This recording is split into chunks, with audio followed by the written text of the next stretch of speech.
Welcome into Outkick the Show, Beach House edition for the next 2 weeks. I don't know how well this is going to work. I have no earthly idea. We haven't ever used the Wi-Fi in the Beach House.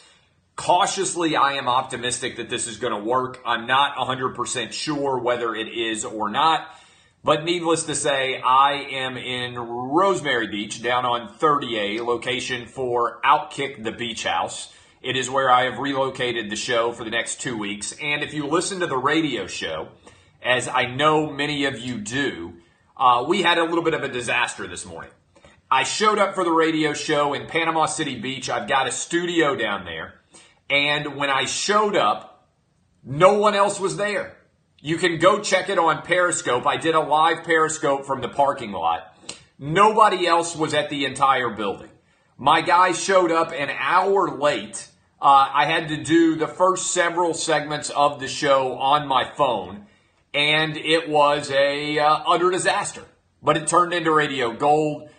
Frankly, it's well said. I'm lucky to be alive. There's very few people who would have survived showing up for work at 4:40 in the morning and not having anybody there to let you into the studio. So if you want to be entertained and you want to think to yourself, man, it seems like Outkick is such a well-oiled machine. How could something like this happen? How could Clay Travis show up for a national radio show on 300 stations and Sirius satellite radio and XM and everything else, and there not be anybody there to let him in?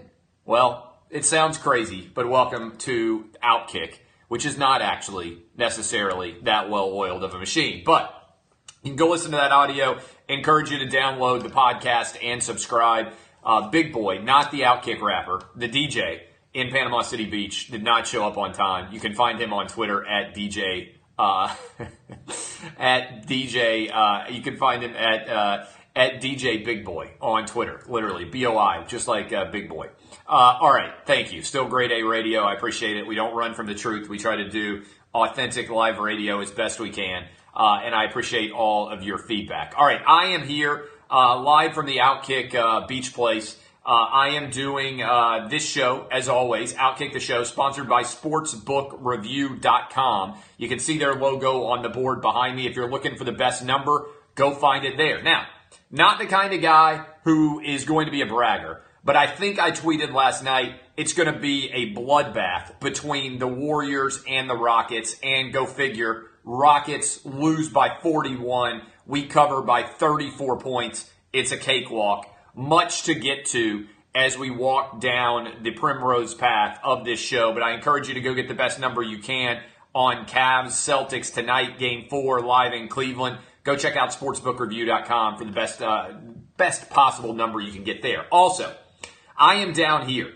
I bought a place on 30A, the best beaches in America, because I started renting first. And I tried out all these different neighborhoods before I decided Rosemary was the right place for me and for my family. And I did that courtesy of 30acottages.com. If you want to go to a great beach vacation, go to 30acottages.com. My guy Carson will hook you up. Carson hooked me up, and he can hook you up perfectly well. Again, Rosemary, heaven on earth. I ended up buying a place down here, but I've stayed in Watercolor. I've stayed in Rosemary.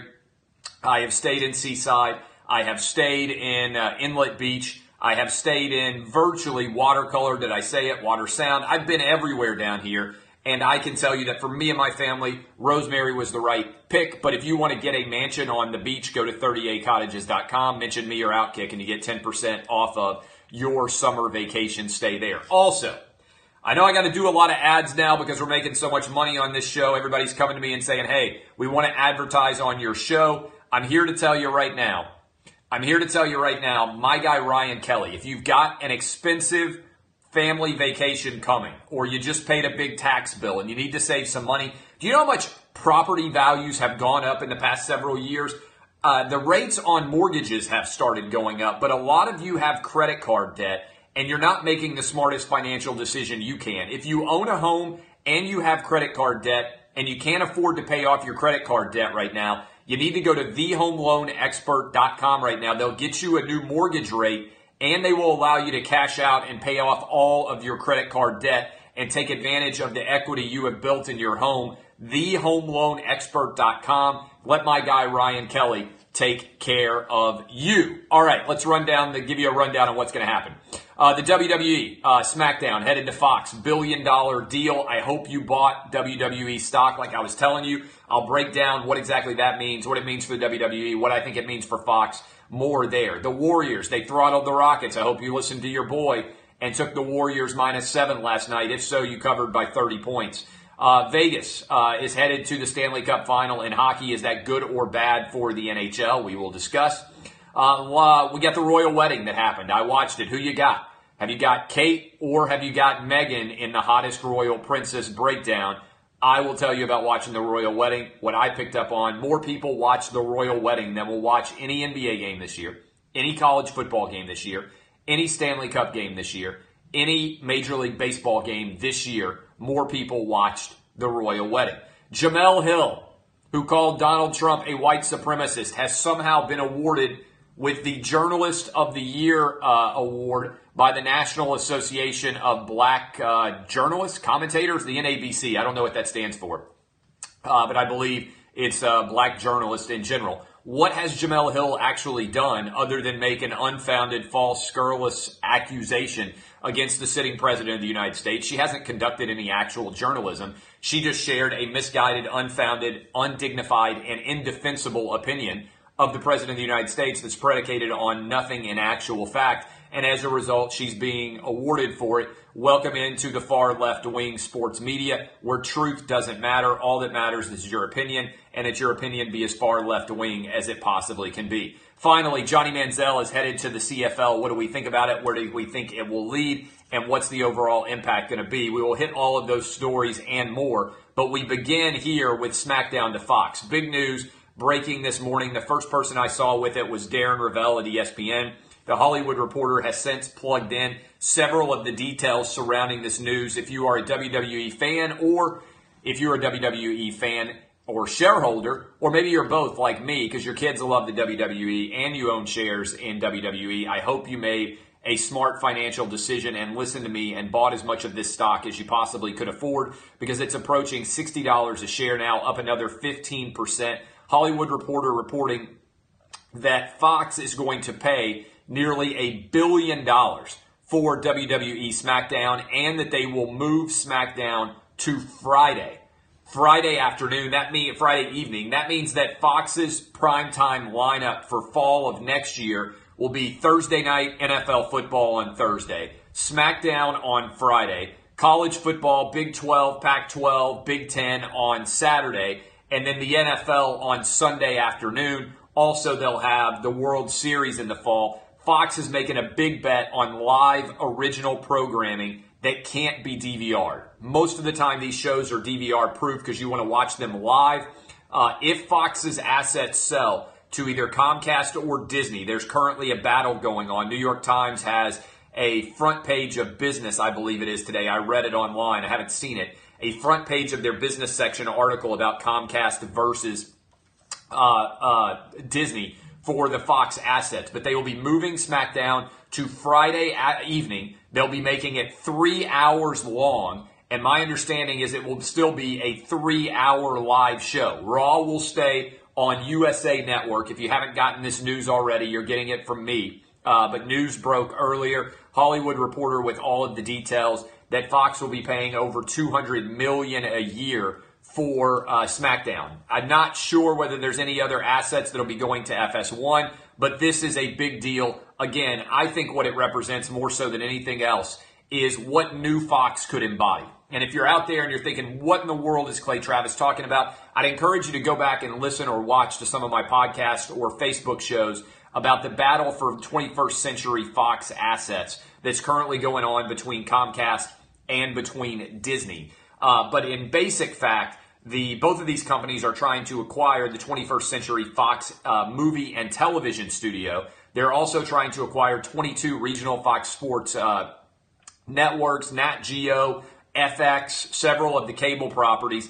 Also in conjunction with, there's a big battle right now for Sky Television, Sky Broadcast Network, which is based in England, And then there's also the Star Network, I believe, which is primarily based in Asia, which has turned into a really valuable asset as well. So the assets that would be left behind as a part of what's being called New Fox would include Fox News, Big Fox Broadcast Network, FS1, and FS2. And as part of those overall properties and networks, one of the big decisions is, okay, if you don't have a television studio and you don't have a movie studio, where's the content going to come? And it seems to me that it's making a really smart strategic decision, Fox is. Again, I want you to think about what the fall of 19 primetime broadcasting categories can look like. Right now that we know. Thursday night, you would be getting Thursday Night Football. Remember, it's moving from half a year on CBS and half a year on NBC to Big Fox on broadcast. You would be getting according to the Hollywood Reporter, 3-hour version of Smackdown, moving from Tuesdays on USA Network to Fridays on broadcast Prime Broadcast Television Network footage. 3 hours of Smackdown. On Saturday, you would get the Big 12, the Pac-12, and also the Big 10, biggest games on college football stage on Saturday on Fox. And then on Sunday, you would get the NFL. Sometimes just the 12 to 3 local, 1 to 4 broadcast window Eastern. Sometimes the doubleheader, basically 1 to 7, running it almost all the way up in the East Coast into primetime. This is a big deal. This means that Fox is making a real bet on the value of live original programming at a time when Netflix and Amazon and Apple are all stepping in and spending a ton of money on what is, frankly, these dramas, right? All of this non-original television programming. So how does broadcast network television distinguish itself? With live. And if you looked at the data, I tweeted out a link. My guy Mike Mulvihill, who's a brilliant guy at Fox Sports, tweeted out a link from someone else. Top 20 most watched television programs in 2018 so far. 11 of them were NFL games. And one of them was the opening ceremonies of the Olympics. Another one was This Is Us, which aired immediately after the Super Bowl. And the other broadcast that was much watched was the Royal Wedding, which we're going to get to. So all of that is a testament that the best way to guarantee yourself live audiences is to have real live programming that is DVR proof for advertising purposes so you can monetize it as best you possibly can. Now, the challenge with this in general is you don't actually own the programming. So that's the danger zone about spending a lot of money for programming, is you're taking the risk that you can make the money off of the advertising revenue that you produce. The best possible scenario going forward would be own your own original content and then distribute it too. The challenge is a lot of the values of these properties are skyrocketing because there are relatively few properties that are that valuable. So I think this is worth paying attention to. Again, WWE stock skyrocketing. I hope you listened to me. I hope you bought them. It makes a lot of sense in the general argument. I've been arguing for a couple of years. If I ran Netflix, I would have bought WWE. I would have rolled the entire WWE network into Netflix, made it a part of my subscription. I would have considered doing the same thing if I was Amazon. Now, maybe the play out there is Netflix or Amazon could end up acquiring their own broadcast network once this Fox deal goes through. I have no idea. But again, if you own WWE stock, you've basically tripled your money in the space of a year because the stock has gone from 20 to nearly 60 right now. So I don't know what the long-range forecast is. A lot of you are NASCAR fans, or at least you pay attention to NASCAR. It's the next canary in the coal mine, I would say, to pay attention to, because word is that the France family is trying to sell NASCAR. Remember, NBC and Fox have a lot of money committed to NASCAR. Could it make sense down the road for a major media company, much like happened with UFC when they sold the WME Endeavor? Could it make sense for somebody to make a real run at NASCAR? I think it potentially could. So the big news, again, if you're just tuning in, WWE Smackdown coming to Fox, going to be on, according to the Hollywood Reporter, for 3 hours, costing just about $200 million a year on average. 5-year deal, $1 billion. That's billion with a B, all pegged together. Big bet by Fox on the future of the SmackDown and Raw audience. All right, here's the other thing. Here's the other thing I would say about WWE that I think is significant. When you look at WWE, the stock has skyrocketed almost to $60, right? But when you look at its impact, now NBC and Fox are both going to be promoting it. They're going to have a lot better opportunity to sell subscriptions to WWE, to sell subscriptions to WrestleMania. There's going to be more people caring about WWE than maybe have ever cared before, or certainly maybe have cared since Hulk Hogan, Macho Man, and Miss Elizabeth were a love triangle back in the 1980s when I initially became a WWE fan. So pay attention to it again. SmackDown to Fox. The great thing about WWE as it compares to UFC, and I've been making this argument for a long time, Ronda Rousey's more valuable in WWE than she is in the UFC because you don't have to worry about an upset happening. You control the storylines. So Holly Holm ain't going to suddenly come in and knock out Ronda Rousey and kill her ability to continue to grow as a brand in the WWE. She'll only lose if it makes sense. They can guarantee that she wins. They can set up the best possible matches for rematches and big events. Everybody says, some of you do. Some of you say, I hate the WWE. It's scripted television. Like, I'm not interested in that. Let me tell you something. The best television is very often scripted. I don't ever hear anybody say, Breaking Bad was scripted. The Wire was scripted. Reality television show that I like, so whether it's Survivor or whether it's American Idol or whatever else, all of these shows on some level are completely scripted. All right. So that is the truth, and it is going to be fabulously successful. Okay. So you can bet on the WWE, by the way, offshore. You can bet on WWE offshore, and the bettors offshore don't even have any idea what's going to happen because Vince McMahon puts out some of fake scripts. And so there's a lot of upsets. If you paid attention to the WrestleMania odds, there was a lot of unexpected outcomes. All right, let's go to the NBA.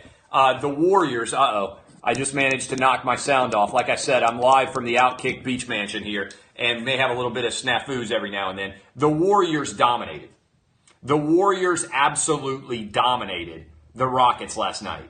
I told you, I hopped on Twitter, I said it's going to be a bloodbath. I called this game. Hasn't been a great NBA season, but we're up in the positive territory for the year in the NBA, over 50%. And I told you, I said this is going to be a massive beatdown. My boy Jason Whitlock, he came at me. He's been coming at the gambling picks. He hasn't been #respect the pixing. And so as a result, had to dunk on him all Scottie Pippen style on Patrick Ewing. 41 points for the win by the Warriors. They covered by over 30 points, which almost never happens in the NBA. The line was only 7. They won by 41, which means if you took me at 7, you covered by 33.5 points. Pretty easy win there. I think the Warriors are going to win tomorrow. They'll go up 3-1. The Warriors are now 26-4 in 30 games, and that is absolutely phenomenal. 26-4 in the past 30 games. And as a result, as we go forward, it is going to continue to be bloodbath season for the Houston Rockets. They might come back and win game 5 to force a game 6, but this thing's going to be over in 6, the latest. It's either going to be the Warriors in 5 or the Warriors in 6. I have zero doubt going forward about that. Tonight, we've got the Cavs hosting the Boston Celtics. I think the Cavs win, head back to Boston, tied up 2 games apiece. Remember, the Celtics have only won 1 game so far in the playoffs. They went 0-3 on the road against the Bucks. They won an overtime game against the 76ers. That's the only win they have so far. My math is always live in trouble. I think that means they're 1-5 on the road this year. Make it 1-6. They're going to lose tonight. I'm going to pick the Cavs to cover. Go ahead and get rich off of that pick, boys and girls. All right. Also, Vegas, yes, the Cavs are going to cover. Vegas has now advanced to the Stanley Cup final. They beat Winnipeg 4-1. Is this a good thing or a bad thing? 25,000 of you voted in my Twitter poll. 66% of you said it was a good thing. 34% of you said it was a bad thing. And I think that it's probably a good thing for the NHL. Now, here's the problem. The NHL and the NBA are polar opposites when it comes to the playoffs. All 16 teams that make the Stanley Cup final or make the playoffs searching for the Stanley Cup title have a possibility of winning the title. 1 to 16. There are about 3 teams in the NBA that can win a title. So if you are upset by the Vegas Golden Knights advancing in the first year of their expansion franchise to the Stanley Cup final, potentially cashing a 500-1 ticket to win the Stanley Cup overall. That's why you watch sports, for the possibility that any team makes the playoffs and is able to actually win a title. In the NBA, there are 2 or 3 teams every year that have a chance to win the title. The other 27, I don't know why you watch them play, okay? I don't know why you care at all about the NBA regular season. I don't know why you get excited about whether your team makes the playoffs or not, because by and large, they have absolutely no chance of actually winning the title. So this is a flaw, I believe, of the NBA. Now, if you are critical of the NHL, what you're saying is you want more dominance and less parity. If you want more dominance and less parity, then you don't want every team to be able to make the playoffs, and you don't want every team in the playoffs to be able to win a title. But what I have said in general here is pretty straightforward. It is a huge flaw of the NBA. A huge flaw of the NBA that if you make the Major League Baseball playoffs, you can win the World Series. If you make the NFL playoffs, you can win the Super Bowl. If you make the NHL Stanley Cup, you can win. If you go to the NCAA tournament, in theory, you can win the title. Okay? If you go to the college football playoffs, certainly you can win the title. There are 6 really popular sports in America every year. In 5 of them, if you make the playoffs, you can win a title. In the NBA, that's not true. In the NBA, there's only a couple of teams that can win the title. The Warriors are now 26-4. Vegas is telling you, the offshores are telling you, Vegas is ensuring this is going to be a beatdown, and the Warriors are a massive favorite. The odds of the Warriors not winning the title, barring injury, are insanely low. Okay? So I think that's important when you actually break it down, the flaw in general of the overall system of the playoffs. All right? This is a big deal. The product is not solid. The NBA does not have a league, it has a player. And the NBA is going to have a precipitous drop-off in ratings as soon as LeBron James gives up and stops playing. The NBA television contract is massively overvalued relative to the amount of actual interest in the NBA. The NBA right now, even in the Eastern and Western Conference playoffs, is drawing around 7 or 8 million people. That's less than watched the Pro Bowl. All right? Every year the Pro Bowl happens, and I get on social media, and everybody is ridiculing the fact that the Pro Bowl is going on. Who watches this? It sucks. The Pro Bowl has more viewers every year than right now the Eastern and the Western Conference finals in the NBA do. There's this illusion out there that there is a massively popular second sport in America. It ain't the NBA. First of all, the second most popular sport in America today is college football. The third most popular might be the NBA, but there's a huge drop-off. There's a huge drop-off after football to the NBA. That stat you won't hear from any of the sunshine pumpers out there, because everybody at ESPN is trying to make it look like they didn't just get thrown off the cliff with this horrible television deal that they signed with the NBA, $1.4 billion a year or whatever the hell they're paying for no viewership relative to those numbers. It is extraordinary. Go look at the data for how much you are paying per viewer with the NBA television contract. It's unlike anything we've ever seen before. Okay, couple of other breakdowns here. Jemele Hill has been awarded Journalist of the Year honors by something called the NABC. I'm not sure. I think it's the NABC. I'm not sure what the NABC is. Somebody can look up what the acronym stands for. But this is an example of why my book is going to sell so many copies when it comes out in September. The media in the world of sports is not honest. They don't treat you honestly. They don't cover stories honestly. It is a biased, rigged system designed to represent people on the far left of the political spectrum. People who think that Caitlyn Jenner is a hero because she cut her penises off. People who think Michael Bennett is a hero because he has sex with men. People who believe legitimately that the world is an awful place and that we leave it to athletes to be able to tell us how awful it is. Here's what Jemele Hill did in order to win this award. She called the President of the United States a white supremacist, and she has refused to apologize for it. She said that his supporters were all white supremacists. She said that everybody working in Donald Trump's cabinet were white supremacists. And now she is being rewarded. She has not broken any news. She has not wittily or smartly written any columns. She has not been able to prove that she has an audience at all. She got fired off of 6 p.m. Sports Center because nobody wanted to watch it. The ratings have skyrocketed since she left. The truth of the matter is this. Jemele Hill has not proven that she has much of an audience, and she certainly has not proven that she's providing any kind of intellectual depth that doesn't exist elsewhere. If you think that Donald Trump is a white supremacist, there are tons of people on MSNBC and CNN who will come on and tell you that every day and get paid to do it. All right? It ain't a unique claim. It's certainly not an accurate one, but it ain't a unique claim. There are tons of people out there who will support this argument. The truth of the matter is this. The sports media is far left-wing biased, and they do not treat the average sports fan viewer who votes Republican and believes and agrees with Michael Jordan when he said Republicans buy sneakers too. For most of the sports audience, sports is an escape from real life. You don't want to get on a sports broadcast and be told that the president of the United States is a white supremacist, that all of his supporters are awful racists, and on top of that, you don't want to hear that sports is politics by any other name. Jemele Hill thinks you do. All of the ratings reflect the fact that you do not want that.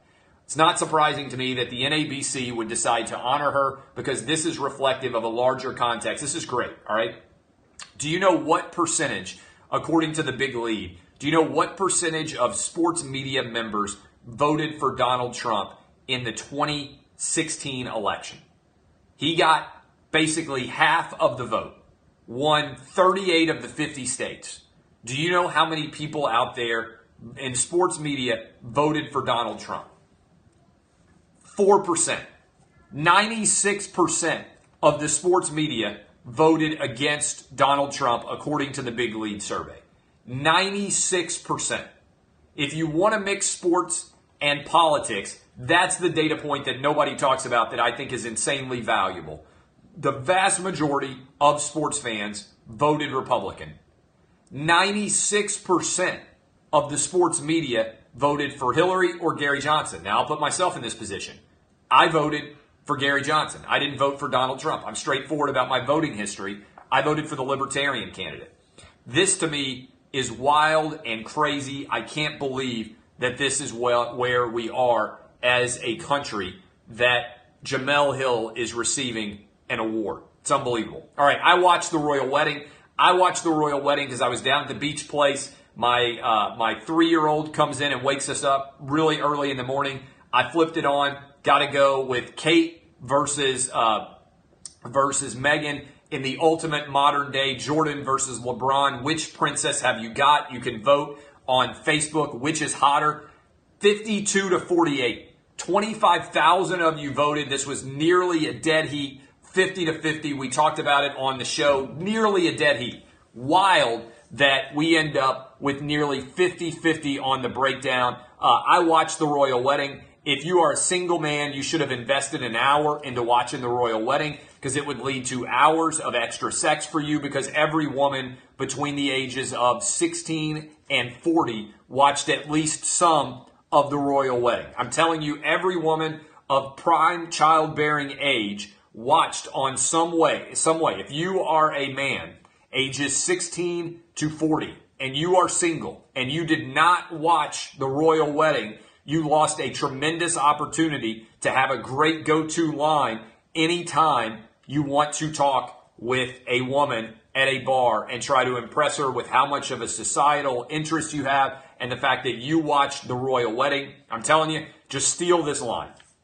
Just steal this line from me. Ask who was better. And you can also steal this line, who looks better, who you got as the greatest princess of your generation, Kate or Meghan. And also, you can have some fun with this. Ask your girlfriends or girls that you were hitting on, would you have ever believed that Prince Harry was going to end up better looking than Prince William? Boom. Next stop, sex. It'll all be thanks to me. You can say my boy Clay Travis guaranteed me that you'd be interested in talking about this with me. Finally, Johnny Manziel is headed to the CFL. Props to Manziel. There have been a lot of guys out there. Tebow, Colin Kaepernick, certainly many who could not get a job that have refused to humble themselves and take an opportunity to go play in the CFL. Johnny Manziel did not run from opportunity or challenge. He has decided to go play for the Hamilton Tiger Cats. I wish him well. I hope one day he is back in the NFL. If he can dominate Doug Flutie style in the CFL, I think he will be. I wish him well. I hope he stays out of trouble. Props to him for not going the Tim Tebow route, for not going the Colin Kaepernick route, and running and hiding when he had an opportunity to go to the CFL and prove himself. He did it. Good luck to Johnny Manziel. I am headed out to the beach down here. The sun has just come out. I'm going to take the boys down there. We are going to have a good day. I am finished for the day. We'll be live tomorrow, 6 to 9 a.m. Eastern. Hopefully there's somebody there to let me in to do my show. This, my friends, has been Outkick the Show. Thank you for spending your time with me. Go gamble on the game at sportsbookreview.com. Go get a mortgage at thehomeloanexpert.com. And if you're coming down here to 30A where I live for part of the year now, get the best possible rate you can. Go to 30acottages.com, pick a mansion and hang out there on the beach. And maybe if you decide you want to buy a place like me, get my guy Ryan Kelly to hook you up. DBAP, boys and girls, don't be a pussy. I am Clay Travis. This has been Outkick the Show.